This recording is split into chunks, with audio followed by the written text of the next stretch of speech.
বিরতির পর স্বাগত। এখন খবর বিস্তারিত। ফল প্রকাশের পূর্বেই দিল্লির মসনদে বসা নিশ্চিত ভেবেই দলের শীর্ষ নেতাদের সঙ্গে বৈঠক সেরে নিয়েছেন মোদি। তবে হাল ছাড়তে নারাজ কংগ্রেস। ভবিষ্যৎ জোটের কথা মাথায় রেখে যোগাযোগ রেখে চলেছেন বিভিন্ন দলের সঙ্গে। ফল প্রকাশের আগের দিন চূড়ান্ত তৎপরতা রাজধানীর ক্ষমতার অলিন্দে। বিভিন্ন বুথ ফেরত সমীক্ষা অনুযায়ী নরেন্দ্র মোদীর ক্ষমতায় আসা এখন শুধু সময়ের অপেক্ষা। কৌশল ঠিক করতে তাই গতকালই দলের ৩ শীর্ষ নেতার সঙ্গে বৈঠক করেন নরেন্দ্র মোদী। গান্ধীনগরে ৫ ঘন্টার সেই ম্যারাথন বৈঠকে হাজির ছিলেন রাজনাথ সিং, অরুণ জেটলি, নীতিন গডকরি। ক্ষমতা এলে সরকারে কে কোন পদ পেতে পারেন তা নিয়ে ওই বৈঠকে বিস্তারিত আলোচনা হয়েছে বলে মনে করা হচ্ছে। বিজেপির সরকার গঠনের সেই তৎপরতার মাঝেই আসরে নেমেছে আরএসএসও। আজ সকালে রাজনাথ সিং এর সঙ্গে দেখা করেন আরএসএস নেতা সুরেশ সোনি। তবে বুথ ফেরত সমীক্ষার ফল যাই বলুক না কেন, হাল ছাড়তে রাজি নয় কংগ্রেস। সূত্রের খবর, ভবিষ্যৎ জোটের কথা মাথায় রেখে বিভিন্ন দলের সঙ্গে যোগাযোগ রেখে চলেছে কংগ্রেস শীর্ষ নেতৃত্ব। राजनाथ जी मुझसे मिलने आए थे। ये केवल शिष्टाचार भेंट थी। जब उन्हें ये पता चला कि मैं आज भोपाल जा रही हूँ और कल वहाँ नहीं होंगी, तो वो दोनों मिलने आ गए और कोई दूसरी बात। सभी नेताओं के रोल का जहाँ तक प्रश्न है, मैं पार्टी की बैठक बुलाऊंगा, सारे वरिष्ठ नेता उसमें मौजूद होंगे और सारे वरिष्ठ नेताओं से विचार विमर्श करने के बाद उनसे चर्चा करके पार्टी के हमारे नेता सब उचित निर्णय करेंगे। आज पार्टी में कोई कंफ्यूजन नहीं, कोई नाराजी नहीं, सब यूनाइटेड है। এদিকে সোনিয়া গান্ধীর বাসভবনে মনমোহন সিংহের বিদায়ী নৈশভোজে রাহুল গান্ধীর গড়হাজিরা ঘিরে রাজনৈতিক জল্পনা। প্রধানমন্ত্রী দপ্তর সূত্রে অবশ্য খবর, শনিবারই মনমোহন সিংহের সঙ্গে দেখা করে তাকে ধন্যবাদ জানান কংগ্রেস সহসভাপতি। সূত্রের খবর, রাহুল গান্ধী এখন বিদেশে রয়েছেন, যদিও এ নিয়ে কংগ্রেস নেতারা মুখে কুলুপ এঁটেছেন। গতকাল 10 জনপথে বিদায়ী প্রধানমন্ত্রীর সম্মানে নৈশভোজের আয়োজন করেন সোনিয়া। প্রধানমন্ত্রী ও তার স্ত্রীকে পুষ্পস্তবক দিয়ে স্বাগত জানানোর পাশাপাশি মনমোহনের হাতে স্মারকও তুলে দেন কংগ্রেস সভানেত্রী। উপস্থিত ছিলেন প্রদেশ কংগ্রেস সভাপতি তথা রেল প্রতিমন্ত্রী অধীর চৌধুরীও। ব্যুরো রিপোর্ট, খবর ত্রিপুরা। পশ্চিমবঙ্গে পঞ্চম দফা নির্বাচনের পর ব্যাপক সন্ত্রাসের অভিযোগে ও পুনর্নির্বাচনের দাবিতে দিল্লির যন্তর মন্তরে ধর্নায় বসল 4টি বাম দল। এদিকে গণনা কেন্দ্রে ব্যাপক কারচুপির ষড়যন্ত্র করছে তৃণমূল কংগ্রেস বলে অভিযোগ পশ্চিমবঙ্গের বামফ্রন্ট চেয়ারম্যান বিমান বসুর। প্রতিবাদ এবার দিল্লির দরবারে। পশ্চিমবঙ্গের পঞ্চম দফার নির্বাচনে ব্যাপক সন্ত্রাস ও রেগিং এর অভিযোগ যন্তর মন্তরে ধর্নায় বসল 4 বাম দল। এদিন ধর্না মঞ্চ থেকে পশ্চিমবঙ্গের 3200টি বুথে পুনর্নির্বাচন দাবি করেন সিপিএম এর সাধারণ সম্পাদক প্রকাশ কারাত। তার অভিযোগ, তৃতীয় ও চতুর্থ দফার মতো রাজ্যের পঞ্চম দফার ভোটেও ব্যাপক কারচুপি হয়েছে। সিপিএম এর সাধারণ সম্পাদক ছাড়াও এদিন যন্তর মন্তরে উপস্থিত ছিলেন এবি বর্ধন, সীতারাম ইয়েচুরি, বৃন্দা কারাত সহ শীর্ষ বাম নেতৃত্ব। সীতারাম ইয়েচুরির অভিযোগ, হার নিশ্চিত বুঝেই ভোটে সন্ত্রাস চালিয়েছে তৃণমূল। जनतंत्र पर हमला रहा है ममता बनर्जी और तृणमूल कांग्रेस की ओर से।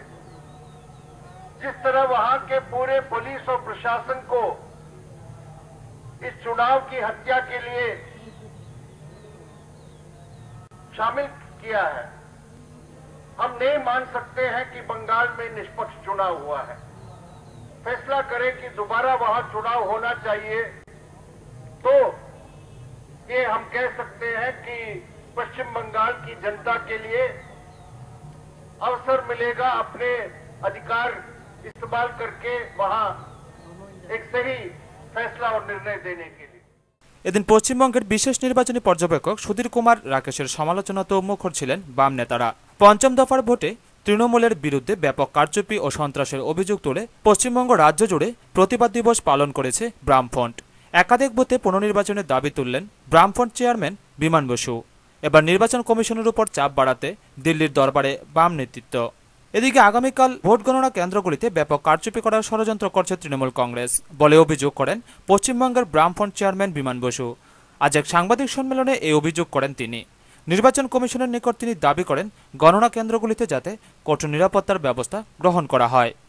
টিএমসি তারা উঠে পড়ে লেগেছে কাউন্টিং প্রসেসটায় কিভাবে ম্যানিপুলেট করা যায়। কারণ টিএমসি তারা আলোচনা করে ঠিক করেছে যে এত নাম্বার অফ সিট তাদের নাকি পেতেই হবে। নির্বাচন কমিশনের কাছে আমাদের বক্তব্য, ভোট গণনা কেন্দ্রে যথেষ্ট প্রিকশনারি মেজার নিতে হবে। যাতে যারা অথরাইজড পার্সন কাউন্টিংয়ের জন্য তারা ছাড়া বাইরের কোনো লোক থাকতে পারে না। ব্যুরো রিপোর্ট, খবর ত্রিপুরা।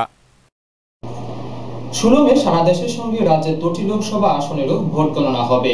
ভোট গণনার কাজ সুষ্ঠুভাবে সম্পন্ন করতে প্রস্তুত রাজ্য নির্বাচন কমিশন। রাজ্যের 13টি স্থানের মধ্যে অন্যান্য স্থানের সঙ্গে প্রস্তুত সোনামুড়া দ্বাদশ শ্রেণী বালিকা বিদ্যালয়ের গণনা কেন্দ্র। আগামীকাল 16 মে সারা দেশের সঙ্গে রাজ্যের 2টি লোকসভা আসনের ভোট গণনা হবে কাল। ভোট গণনার জন্য প্রস্তুত রাজ্য নির্বাচন দপ্তর। সকাল 8টা থেকে গণনা কেন্দ্রগুলিতে শুরু হবে ভোট গণনার কাজ, চলবে শেষ না হওয়া পর্যন্ত।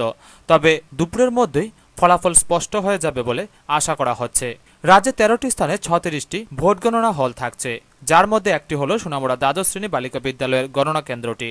পশ্চিম ত্রিপুরা লোকসভা আসনের সোনামুড়া মহকুমার 4টি বিধানসভা কেন্দ্রের ভোট গণনা হবে এই গণনা কেন্দ্রে। এগুলি হল 20 বক্সনগর, 21 নলছর, 22 সোনামুড়া এবং 23 ধনপুর। এই গণনা কেন্দ্রে 2টি হলে 10টি করে টেবিলে 6 রাউন্ডে গণনা হবে বলে জানান সহকারী রিটার্নিং অফিসার সুভাষিস দাস। আগামীকালকে সকাল 8টা থেকে সোনামুড়া মহকুমার অন্তর্গত 4টি বিধানসভা কেন্দ্রের ভোট গণনার কাজ শুরু হবে। আমরা প্রশাসনের তরফে সমস্ত রকম প্রস্তুতি ইতিমধ্যে সম্পন্ন করেছি। সোনামুড়া যেটা গার্লস হায়ার সেকেন্ডারি স্কুল, সেখানে গণনা হচ্ছে এবং এই গণনা কেন্দ্রে 200 মিটারের মধ্যে ইতিমধ্যে 144 ধারা জারি করা হয়েছে। এটা ত্রিস্তরীয় নিরাপত্তা বলয়ের মধ্যে থাকবে এবং অথরাইজড যারা পার্সনস আছে তারা ছাড়া এর ভেতরে কেউ ঢুকতে পারবে না। 2টো হলে গণনা করা হচ্ছে। হল নাম্বার যেটা 1, 1 নাম্বার হলে 20 বক্সনগর এবং 21 নলছর, এটা গণনা হবে। হল নাম্বার 2-র মধ্যে 22 সোনামুড়া এবং 23 ধনপুর, এই 2টো বিধানসভা কেন্দ্রের গণনা করা হবে। সকাল 7টায় স্ট্রং রুমগুলি খোলা হবে অবজারভারের উপস্থিতিতে। মোট 24 জন মাইক্রো অবজারভার থাকবেন গণনা কেন্দ্রে। তাছাড়া গণনা কেন্দ্রে প্রতিটি টেবিলে 2 জন সহকারী গণনা আধিকারিক, 1 জন করে কাউন্টিং সুপারভাইজার এবং 3 জন করে অতিরিক্ত মাইক্রো অবজারভার থাকবেন। এদিকে গণনা কেন্দ্রের 200 মিটারের মধ্যে 144 ধারা জারি করে দেওয়া হয়েছে বলে জানান সহকারী রিটার্নিং অফিসার সুভাষিস দাস। তাছাড়া ত্রিস্তরীয় নিরাপত্তা বলয়ের মধ্যে গণনা কার্য সম্পন্ন হবে বলেও জানান তিনি। হল নাম্বার 1-এর চার্জে আমি থাকবো এবং হল নাম্বার 2-এর চার্জে আমাদের যিনি এডিশনাল এসটিএম মানিকলাল বৈদ্য, উনি হল নাম্বার 2-এর চার্জে থাকবেন। হল নাম্বার 1-এর মধ্যে যে 2টো কেন্দ্র আছে তার মধ্যে 20 বক্সনগরের 51টা পোলিং স্টেশন আছে, সেটা 6টি রাউন্ডে গণনা শেষ হবে। ঠিক একইরকম ভাবে যেটা 21 নলছর আছে তার 55টি পোলিং স্টেশন আছে, সেটাও 6টি রাউন্ডের মধ্যে গণনার কাজ শেষ হয়ে যাবে। হল নাম্বার 2-এর মধ্যে আছে 22 সোনামুড়া এবং 23 ধনপুর। একই রকম ভাবে এটাতে 51টা এবং 55টা পোলিং স্টেশন আছে এবং 6টি রাউন্ডের মধ্যে গণনা কাজ শেষ হয়ে যাবে। আমরা আশা করছি যে দুপুর নাগাদ 1টা-2টো নাগাদ আমাদের গণনার কাজ সম্পূর্ণ হয়ে যাবে। আগামীকালকে সকাল 7টায় আমরা স্ট্রং রুম প্রথম ওপেন করব 20 বক্সনগর এবং 22 সোনামুড়া বিধানসভা কেন্দ্রগুলি। পলিটিক্যাল পার্টির যারা বা ক্যান্ডিডেটের যারা এজেন্ট আছেন তাদের প্রেজেন্সে উপস্থিতিতে মাইক্রো আমাদের অবজারভার সাহেব উনি উপস্থিত থাকবেন, ওনার উপস্থিতিতে আমরা এগুলি খুলব। আমাদের গণনা কার্য যারা সম্পন্ন করবেন তাদের মধ্যে রয়েছেন কাউন্টিং সুপারভাইজার, কাউন্টিং অ্যাসিস্ট্যান্ট। প্রতিটা টেবিলে 1 জন করে কাউন্টিং সুপারভাইজার, 1 জন করে কাউন্টিং অ্যাসিস্ট্যান্ট থাকবেন এবং এই গণনার কাজ ঠিকভাবে চলছে কিনা সেটা দেখবার জন্য প্রত্যেকটি টেবিলে 1 জন মাইক্রো অবজারভার, উনিও টেবিলে হাজির থাকবেন। তো আমাদের প্রত্যেকটা রাউন্ডের মধ্যে রেজাল্টগুলি ঠিকভাবে নথিভুক্ত করা হচ্ছে কিনা সেই বিষয়টি দেখার জন্য র্যান্ডম চেকিং চলবে। প্রতি রাউন্ডে 2টো করে মেশিন অবজারভার সাহেব এটা বাছাই করবেন, যেগুলিকে তিনি আবার ক্রস চেক করবেন যে ঠিকভাবে সেগুলিতে গণনা করা হয়েছে কিনা। এবং একই সঙ্গে যারা কাউন্টিং এজেন্ট থাকবেন, কাউন্টিং এজেন্ট বিভিন্ন পলিটিক্যাল পার্টির ইতিমধ্যে আমরা কাউন্টিং এজেন্টদের আই কার্ড ইস্যু করে দিয়েছি। আই কার্ড ছাড়া কেউ ঢুকতে পারবেন না। তো কাউন্টিং এজেন্টরা তারা উপস্থিত থাকবেন এবং লক্ষ্য রাখবেন যে গণনা কার্য ঠিকভাবে হচ্ছে কিনা। আমরা নির্দিষ্ট পদ্ধতি মেনে ইলেকশন কমিশনের যে নিয়ম আছে ইলেকশনের যে আইন কানুন আছে সেই সম্পূর্ণ পদ্ধতি মেনে সম্পূর্ণ স্বচ্ছতার সঙ্গে বিধিবদ্ধভাবে আগামীকালকের গণনার কাজ সম্পন্ন করতে চাই এবং সেটার ক্ষেত্রে সমস্ত কাউন্টিং অফিসিয়াল এবং বিশেষ করে যারা আমাদের এই নির্বাচনে প্রার্থী ছিলেন তাদের যারা কাউন্টিং এজেন্ট তাদের সহযোগিতা আমরা আশা করছি। টুটন চৌধুরীর রিপোর্ট, খবর ত্রিপুরা। চাকরি সংক্রান্ত বিষয়ে মামলার গুজব থেকে তদন্তে বেরিয়ে এলো মারধরের অভিযোগের ভিত্তিতে থানায় মামলা দায়ের দুপক্ষের। ঘটনা কাকরাবন থানা এলাকায়। চাকরি সংক্রান্ত বিষয়ে মামলার গুজব থেকে তদন্তে বেরিয়ে এলো মারধরের অভিযোগের ভিত্তিতে থানায় মামলা দায়ের দুপক্ষের। ঘটনা কাকরাবন থানায়। থানায় অভিযোগ রয়েছে, গত 10 মে বিকেলে কাকরাবন বাজার এলাকায় বিশ্বজিৎ ঘোষ নামে এক ব্যক্তি পত্রিকা পড়ার সময় হঠাৎ স্থানীয় এলাকার দুই ব্যক্তি লিটন দেব ও পীযূষ কান্তি কর বাইকে করে এসে মারধর করে তাকে, যার পরিপ্রেক্ষিতে বিশ্বজিৎ কাকরাবন থানায় একটি মামলা করে এবং অপর মামলাটি করে স্থানীয় অপর দুই ব্যক্তি লিটন দেব এবং পীযূষ কান্তি কর। লিখিত অভিযোগ, তাদের বিশ্বজিৎ এবং স্থানীয় এক ব্যক্তি ও আশুতোষ মজুমদার মিলে মারধর করে বিনা কারণেই, যাতে কোনো উল্লেখ ছিল না চাকরি সংক্রান্ত বিষয়। এ কথা জানান স্থানীয় কাকরাবন থানার ইনচার্জ এসআই যতীন্দ্র দাস। গত 10 তারিখ এই মাসের 10 তারিখ বিশ্বজিৎ মজুমদার নাম বিশ্বজিৎ ঘোষ নামে একটা ছেলে 5টা নাগাদ কাকরাবন মার্কেটে পত্রিকা পড়িতেছিল। ওই টাইমে নাকি দুইটা ছেলে যারা নতুন চাকরি পেয়েছে, একজন হল লিটন দেব আর একজন পীযূষ কান্তি কর, তারা দুইজন নাকি এখানে একটা বাইক নিয়ে গিয়ে শুধুই তাকে আক্রমণ করেছে, তাকে মারধর করেছে বলে একটা কমপ্লেন এসেছে। তারপর আমরা সঙ্গে সঙ্গে কেস রেজিস্টার করি। কেস রেজিস্টার করার পর দুজন আসামিকে আমরা অ্যারেস্ট করি। পরবর্তী সময় পীযূষ এবং লিটন দেব তারা দুইজন অপর একটি কেস করে, অর্থাৎ কাউন্টার কেস। ওই কমপ্লেনে তারা মেনশন করেন যে গত 10 তারিখ 5টার সময় ওরা বাইক নিয়ে কাকরাবন মার্কেটে যায়। তখন বিশ্বজিৎ এবং আশুতোষ মজুমদার দুইজন মিলে তাদের বাইক থামায় এবং বাইক থামিয়ে তাদের অতর্কিত আক্রমণ করে। তো আমরা দুটোই কেস নিয়েছি এবং দুপক্ষের আসামিকে অ্যারেস্ট করেছি। বর্তমানে এখন দুটা কেসেই আন্ডার ইনভেস্টিগেশন, তদন্ত চলছে। তবে দুটি ঘটনারই তদন্তে পুলিশ। ব্যুরো রিপোর্ট, খবর ত্রিপুরা। ভারতের গণতান্ত্রিক নারী সমিতি বিলোনিয়া বিভাগীয় কমিটির উদ্যোগে দক্ষিণ জেলার রাজনগরে অনুষ্ঠিত হল রবীন্দ্র জয়ন্তী উদযাপন অনুষ্ঠান। অনুষ্ঠানে উপস্থিত ছিলেন বিধায়ক সুদন দাস সহ অন্যান্যরা। দক্ষিণ জেলার রাজনগরে অনুষ্ঠিত হল রবীন্দ্র জয়ন্তী উদযাপন অনুষ্ঠান। উদ্যোক্তা ভারতের গণতান্ত্রিক নারী সমিতি বিলোনিয়া বিভাগীয় কমিটি।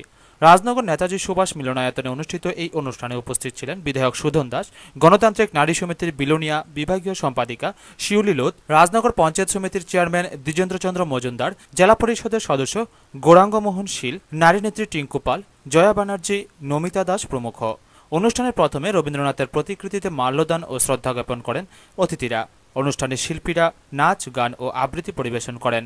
প্রধান অতিথির ভাষণে বিধায়ক সুদন দাস বলেন, রবীন্দ্রনাথ ঠাকুরের লেখনী ছিল একাধারে গান, কবিতা, নাটক, গল্প, এই সমস্ত যেমন লিখেছেন, গোটা বিশ্বে আমাদের দেশে রাজনৈতিক বিষয়, সামাজিক বিষয়। নারী সমিতির বিলোনিয়া বিভাগীয় সম্পাদিকা শিউলি লোধ বলেন, জন্মবার্ষিকী পালন করছি যখন সারা দেশে নয় শুধু পৃথিবী জোড়া একটা সংকট তৈরি হচ্ছে। হিংসা সাংঘাতিকভাবে আমাদের সমাজে বেড়ে যাচ্ছে। রবীন্দ্রনাথ ঠাকুরের দেনা আমাদেরকে অনেক বছর আগে আঙ্গুল দিয়ে দেখিয়ে দিলেও আমাদের সমাজ সেই জিনিসটা এখনো বিদ্যমান। ফলে এই দেনাপনার কারণে সারা দেশে তবে বিভাগীয় এই অনুষ্ঠানে দর্শকদের উপস্থিতি ছিল খুবই নগণ্য। অনুষ্ঠানের প্রচারে গাফিলতি নাকি অন্য দুর্বলতা তা নিয়ে প্রশ্ন উঠেছে জনমনে। ব্যুরো রিপোর্ট, খবর ত্রিপুরা। ডিওয়াইএফআই কৈলাসহর শহর অঞ্চল কমিটির উদ্যোগে এক স্বেচ্ছায় রক্তদান শিবির অনুষ্ঠিত হয় কৈলাসহর আরজিএম হাসপাতালে। এতে 23 জন রক্তদাতা স্বেচ্ছায় রক্তদান করেন। কৈলাসহরে আরজিএম হাসপাতালে রক্ত স্বল্পতা দেখা দিয়েছে। এই রক্ত স্বল্পতা পূরণ করতে ডিওয়াইএফআই কৈলাসহর শহর অঞ্চল কমিটির উদ্যোগে রক্তদান শিবির আয়োজন করা হয়। শিবিরে মোট 23 জন রক্তদাতা স্বেচ্ছায় রক্তদান করেন। এদের মধ্যে 5 জন মহিলা ও রক্তদান করেন। বছরের বিভিন্ন সময়ে এরা রক্তদান করে থাকে। এই সময়ের মধ্যে 1200 ইউনিট রক্তদান করেছে ডিওয়াইএফ এর কর্মী ও সমর্থকরা। শহর অঞ্চল কমিটির উদ্যোগে এটা কোনো নতুন ঘটনা নয়। আমরা ক্যালেন্ডার বছর ধরে আমরা তারিখ ঠিক করে আমাদের বিভাগের যে 13টা অঞ্চল কমিটি আছে, আমরা 13 দুগুণা 26টা ক্যাম্প বছরের প্রথম এবং বছরের শেষে করার উদ্যোগ নিয়েছি। সেই মোতাবেক আমরা এখন পর্যন্ত আমাদের বিভাগে এটা 7 নম্বর ক্যাম্প। এই 7 নম্বর ক্যাম্প এই বছর আমরা 2014-তে 7 নম্বর ক্যাম্প অলরেডি আজকে অর্গানাইজ করেছি। এখানে আমাদের আশা এখানে আমরা 31টার বেশি আমরা রক্ত সেখানে কৈলাসহর ব্লাড ব্যাংকে আমরা ডোনেট করতে পারবো। ব্যুরো রিপোর্ট, খবর ত্রিপুরা। দীর্ঘদিন ধরে নানা সমস্যায় জর্জরিত উদয়পুর মহকুমার অন্তর্গত কাকরাবন প্রাথমিক স্বাস্থ্য কেন্দ্রটি। ফলে সঠিক চিকিৎসা পরিষেবা থেকে বঞ্চিত হচ্ছে রোগীরা। দ্রুত সমস্যা নিরসনের দাবি সাধারণের। নানা সমস্যার সম্মুখীন উদয়পুর মহকুমার অন্তর্গত কাকরাবন প্রাথমিক স্বাস্থ্য কেন্দ্রটি। অভিযোগ, স্বল্প পরিসরে অভিজ্ঞ ডাক্তার, নার্স ও পর্যাপ্ত বেড, ডাক্তারি যন্ত্রাংশ না থাকার কারণে স্থানীয় হাসপাতালটিতে রোগী রাখা যায় না। এমনকি তোলামোড়া তৈবান্দাল এলাকার প্রাথমিক সেন্টারে রোগীর এডমিশন না করিয়ে সামান্য দুর্ঘটনায় পাঠিয়ে দেওয়া হয় কাকরাবন প্রাথমিক স্বাস্থ্য কেন্দ্রটিতে। ফলে স্থানীয় হাসপাতালটি রেফার করতে বাধ্য হয় উদয়পুর ত্রিপুরা সুন্দরী হাসপাতালে। উল্লেখ্য, ত্রিপুরা সুন্দরী হাসপাতালেও বেশ কিছু দুর্নীতির বিষয়েও আমরা তুলে ধরেছিলাম। নেই সঠিক পরিষেবা। এছাড়াও টেপানিয়া গোমতী জেলা হাসপাতালেরও কোনরূপ চিকিৎসার ফলশ্রুতি ঘটেনি। চলছে ডাক্তারদের কোয়ার্টার নির্মাণের স্লথ গতি। ফলে ভোগান্তির শিকার সাধারণ মানুষ তথা রোগী সহ রোগীর আত্মীয় পরিজনদের। তবে কাকরাবন প্রাথমিক স্বাস্থ্য কেন্দ্রের রোগীদের অভিযোগ রয়েছে, গরমে হাসপাতালের ভেতর থাকা অত্যন্ত কষ্টকর। নেই পর্যাপ্ত পাখা, পরিষ্কার পরিচ্ছন্নতাও নেই, সর্বত্র দুর্গন্ধ, পর্যাপ্ত হাসপাতালের চিকিৎসা ব্যবস্থার জন্য প্রয়োজনীয় বেডের অভাব ইত্যাদি। আরো প্রচুর বেডের দরকার। হিসেবে রুগীদের প্রচুর, তারও অসুবিধা হইতেছে। রুগীদের তো মানে আরো রুম যদি বাড়ায়, হসপিটালের উন্নত হয়, এটা তো মানে সবার লেগে সুবিধা হইব।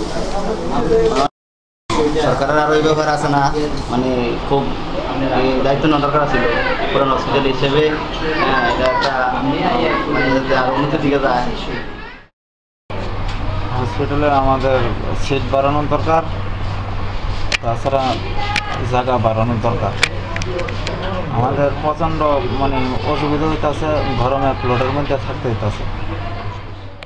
যদিও স্থানীয় হাসপাতালের ইনচার্জ ডক্টর সুদেশনা দেবনাথ সমস্ত অসুবিধাগুলির যৌক্তিকতা স্বীকার করেন। তিনি বলেন, স্থানীয় হাসপাতালটিতে 2টি ডেলিভারি রুম, 40 থেকে 50টি বেড রয়েছে, তবে তাতে রোগীর পর্যাপ্ত নয়, যার জন্য হাসপাতালের নিচের মেঝেও থাকতে হচ্ছে রোগীদের। যদিও তার জন্য 2014 সালে অ্যাকশন প্ল্যান জমা দেওয়া হলে স্বাস্থ্য দপ্তর থেকে 50 আসনের বেড করার কথা বলা হয়েছে, কিন্তু কবে নাগাদ কার্যকর হবে তা দেখার। এখানে তো প্রাইমারি হেলথ সেন্টার, তো ওইটার এমনিতে ক্যাপাসিটি যা কইলো যে 10 বেডের থাকে, 2টা ডেলিভারির সিট থাকে, আর আপনার 4টা মেল ওয়ার্ডের সিট থাকে আর 4টা ফিমেল ওয়ার্ডের সিট থাকে। তো এমনিতে আমরা এর বাইরেও অবজারভেশন যে পেশেন্টগুলি রাখা হয় বা আলাদা যদি অ্যাডমিশন করা হয়, যেমন ধরেন গরমের দিনে আমরা লোড খুব হাই থাকে, মোটামুটি 40 থেকে 50 অবধি যায় গিয়া ডেইলি আপনার অ্যাডমিশনের আর তুলামুড়া, তারপর তৈবান্দাল বিভিন্ন জায়গা থেকেও আমরা এখানে পেশেন্ট আইতেছে, যেগুলি আমরা দেখতে লাগতেছে। যেহেতু ওইখানে এতটা অ্যাডমিশন করা হয় না বা কোনো একটা প্রবলেম নিয়ে পেশেন্ট এইখানেই আয়া পড়ে। যাই হোক, ওইটা লিখেও আমরা মোটামুটি এক্সট্রা বেডের 4টা বেড রাখছি, কিন্তু দেখা যাইতেছে ওই বেডগুলিতেও আমরা মানে জায়গা হইতেছে না। তো বাকি যা যা পেশেন্ট থাকে ওইটা ফ্লোরে আলটিমেটলি আমরা করতেই লাগে, অ্যাডমিট করতেই লাগে। তো এইটা এমনিতেও আমরা অ্যাকশন প্ল্যান জমা দিয়েছিলাম, এই লাস্ট টাইম 2014-এও জমা দেওয়া হয়েছে। তো এইটার প্রপোজাল গেছে একদম স্টেট অবধি, ওইখান থেকে একটা অ্যাপ্রুভাল হয়ে এসে আইসে যে কাকরাবন প্রাইমারি হেলথ সেন্টারে 50 বেডের রুরাল হসপিটাল করা হইব। তো এখন আপাতত এইটুকুনি খবর আছে আর কি আমার কাছে। ব্যুরো রিপোর্ট, খবর ত্রিপুরা। বক্সনগরের 66 কেভির একটি ট্রান্সফরমার বিকল হয়ে পড়ায় দীর্ঘদিন ধরে বিদ্যুতের সমস্যায় ভুগছে এলাকাবাসীরা। জানা যায় দপ্তরের এক ইঞ্জিনিয়ারের গাফিলতিতেই 1 কোটি টাকা মূল্যের এই ট্রান্সফরমার বিকল হয়ে পড়ে। বক্সনগর বিদ্যুৎ অফিসের ইঞ্জিনিয়ার অমিত দাসের গাফিলতিতে বিদ্যুৎ দপ্তরের 1 কোটি টাকা মূল্যের একটি ট্রান্সফরমার বিকল হয়ে পড়ে। বক্সনগরে বহুদিন ধরে বিদ্যুতের ঘাটতি সমস্যা ছিল। গত 11/12/2012 তারিখে বিদ্যুৎ মন্ত্রী মানিকদের হাত ধরেই উদ্বোধন হয়েছিল 66 কেভি মেগাওয়াটের ট্রান্সফরমারটি। এলাকাবাসী স্বভাবতই খুশি ছিল বিদ্যুৎ পেয়ে, ভাবছিল এবার বিদ্যুতের সমস্যা মিটবে। কিন্তু আজ কয়েকদিন হলো মেশিনটি নষ্ট হয়ে যায়। বহিরাজ্য থেকে ইঞ্জিনিয়াররা এসেও তা ঠিক করতে পারেনি। কোনো রকমে রুখিয়া এবং রবীন্দ্রনগর থেকে কিছু বিদ্যুৎ দিয়ে এলাকাটি চালিয়ে রাখা হয়েছে। বর্তমানে বিরাট সমস্যায় ভুগছে এলাকাবাসীরা। গত 1 মাস ধরে আমরা দেখতেছি যে বক্সনগরের যে আশেপাশে যত এরিয়া আছে, ইভেন বক্সনগরের চৌমনি ব্যবসায়িক কেন্দ্র, এই এরিয়ার মধ্যেও বিশাল সমস্যা। লাগাতার 1 ঘন্টা 2 ঘন্টা এরপরে আমরা আর কারেন্ট পাই না। আয় যায়, মানে কারেন্ট একটু আইয়ে আবার যায় আবার আইয়ে। এদিকে সাবস্টেশনের দায়িত্বে যারা রয়েছেন ওনারা বক্সনগর এবং রবীন্দ্রনগর দুটি অফিসেই কাজ চালাতে হয়, যে কারণে এত বড় দুর্ঘটনা বলে অভিযোগ করেছেন এসডিও সুকরঞ্জন দাস। সাবস্টেশন আছে যেটা ট্রান্সমিশন ডিভিশনের কন্ট্রোলে, এখানে একটা পাওয়ার ট্রান্সফরমার আছে। এটা গতকালকে সকালবেলা এখানে একটু প্রবলেম দেখা দিছে। প্রবলেম দেখার পরে তারা এখান থেকে সেটা সেন্ট্রাল কমিটি টিমরে ঢাকায় আনানো হয়েছে। আনার পরে তারা এখান থেকে সেটা দেখতে সেটা করে যে ট্রান্সফরমারটা একটু প্রবলেম আছে, তো এখান থেকে পাওয়ার নেওয়া যাইতো না। তখন আমরা করলাম কি, এখানে আমাদের ঊর্ধ্বতন কর্তৃপক্ষের কাছে আমরা সব পুরো ব্যাপারটাই জানাইছি। জানানোর পরে আমরা রুকিয়ার সঙ্গে যোগাযোগ করে সেটা রুকিয়ার থেকে সেটা আমাদের ওইখান থেকে। এদিকে আগুন বা দুর্ঘটনা এড়াতে যেসব জিনিস আছে সেগুলি ঘরের ভিতরে ঢুকিয়ে রাখা হয়েছে। জলের ট্যাঙ্কগুলিতেও জল ভরা নেই। এখন দেখার কবে নাগাদ ঠিক হবে মেশিন এবং মানুষ স্বস্তিতে ঘুমোতে পারবে। ব্যুরো রিপোর্ট, খবর ত্রিপুরা। প্রতিবাদী সামাজিক সংস্থার উদ্যোগে এক স্বেচ্ছায় রক্তদান শিবির অনুষ্ঠিত হয় কমলপুরের সীমান্তবর্তী গ্রাম রূপসপুরে। শিবিরে সংস্থার 10 জন সদস্য স্বেচ্ছায় রক্তদান করেন। কমলপুর মহকুমার সীমান্তবর্তী গ্রাম রূপসপুরের প্রতিবাদী সামাজিক সংস্থার উদ্যোগে আজ রাধা গোবিন্দ মন্দির প্রাঙ্গণে অনুষ্ঠিত হয় এক স্বেচ্ছায় রক্তদান শিবির। রক্তদান শিবিরে উপস্থিত ছিলেন মহকুমা পুলিশ অফিসার উত্তম বণিক, কমলপুর প্রেস ক্লাব সম্পাদক সুপ্রিয় দত্ত, সংস্থার সম্পাদক অসীম সিনহা, সভাপতি রূপালী শর্মা সহ সংস্থার সদস্যবৃন্দ। প্রদীপ প্রজ্বলন করে রক্তদান শিবিরের উদ্বোধন করেন পুলিশ আধিকারিক উত্তম বণিক। রক্তদানের প্রয়োজনীয়তার কথা উল্লেখ করে বক্তব্য রাখেন প্রেস ক্লাবের সম্পাদক সুপ্রিয় দত্ত সহ অনুষ্ঠানে উপস্থিত অন্যান্য বক্তারা। মোট 10 জন প্রতিবাদী সামাজিক সংস্থার সদস্যবৃন্দ স্বেচ্ছায় রক্তদান করেন শিবিরে। রক্তদান করলে শরীর দুর্বল হয়, শরীরের ক্ষতি হয়। 1995-তে চিকিৎসার ব্যাপারে আমাকে ভেলোর যেতে হয়েছিল, ভাইয়ের চিকিৎসা। ওই জায়গাতে গিয়ে আমার তিক্ত একটা অভিজ্ঞতা হয়েছিল। কেউ রক্ত দিতে রাজি নয়। রক্ত দিলে জীবন চলে যাবে, সারা জীবনের জন্য পঙ্গু হয়ে থাকবো, এই ধরনের একটা মানসিকতা। যে কারণে আমি এবং আমার এক সহকর্মীকে, যারা ত্রিপুরা থেকে গেছি ভেলোরে, আমাদের নিজেদেরই রক্ত দেওয়া হয় আর দিতে